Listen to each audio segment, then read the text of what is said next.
যুক্তরাজ্যে চিকিৎসা শেষে দেশে ফিরেছেন বিএনপি চেয়ারপারসন বেগম খালেদা জিয়া। হযরত শাহজালাল আন্তর্জাতিক বিমানবন্দরে তাঁকে স্বাগত জানান দলের মহাসচিব সহ স্থায়ী কমিটির সদস্যরা।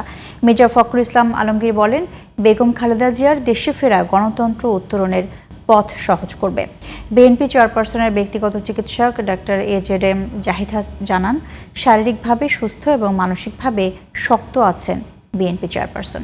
আরও জানাচ্ছেন মনিরুজ্জামান। যে কোনো সংকটে রাজনৈতিক প্রজ্ঞা আর দূরদর্শিতা দিয়ে যিনি আলোকবর্তিকা হয়ে দেশকে রক্ষা করেছেন, সেই নেতাকে বরণ করে নিতে শুধু বিএনপি নেতা কর্মীরাই নয়, প্রস্তুত পুরো বাংলাদেশ। 4 মাসের চিকিৎসা শেষে যুক্তরাজ্য থেকে বিএনপি চেয়ারপারসন বেগম খালেদা জিয়াকে বহন করা এয়ার অ্যাম্বুলেন্সটি ঢাকার হযরত শাহজালাল আন্তর্জাতিক বিমানবন্দরে অবতরণ করে মঙ্গলবার সকাল 11:15টায়।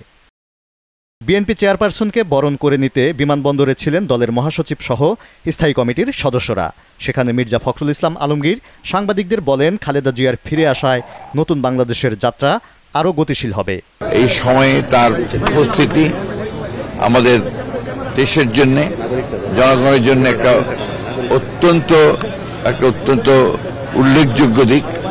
আমরা মনে করি যে বেগম খালেদা জিয়ার এই উপস্থিতি, তার দেশে ফিরে আসা, এটা আমাদের গণতন্ত্রের উত্তরণের পথকে আরো সহজ করবে।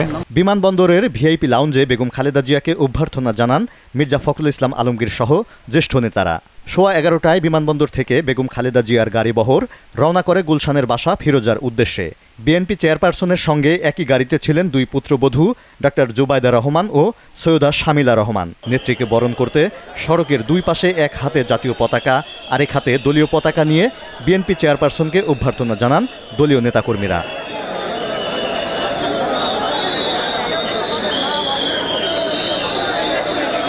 বিমানবন্দর থেকে গুলশানের বাসা ফিরোজা পর্যন্ত নেতাকর্মীদের ভালোবাসায় সিক্ত হন বেগম খালেদা জিয়া। প্রায় 3 ঘন্টা পর দুপুর 1:30টায় 2 পুত্রবধূকে নিয়ে ফিরোজায় প্রবেশ করেন তিনি।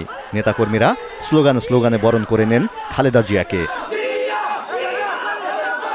বেগম খালেদা জিয়া সুস্থ আছেন বলে জানান ব্যক্তিগত চিকিৎসক ডাক্তার AJM জাহিদ হোসেন। চিকিৎসা পরবর্তীতে ওনার শারীরিক অবস্থা আলহামদুলিল্লাহ অনেকটুকু উনি সুস্থ আছেন এবং মানসিকভাবেও উনি অনেক স্টেবল আছেন। আপনারা ওনার সুস্থতার জন্য দোয়া করবেন। মনে রাখবেন, যখনই প্রয়োজন, জাতির প্রয়োজনে বেগম খালেদা জিয়া নেতৃত্ব দিবেন। বিএনপি চেয়ারপারসন বেগম খালেদা জিয়া দেশে ফেরার পর সাধারণ মানুষ থেকে শুরু করে তৃণমূলের নেতাকর্মীরা তাকে যেভাবে বরণ করে নিয়েছে, তাতে দেশের রাজনীতিতে গুরুত্বপূর্ণ বার্তা পৌঁছে দেবে বলে মনে করেন কেন্দ্রীয় নেতারা। বরাবরের মতোই বেগম খালেদা জিয়ার হাত ধরেই দেশের গণতন্ত্র পুনরুদ্ধার হবে বলে প্রত্যাশা তাদের। Moniruzzaman, GTV news, Dhaka.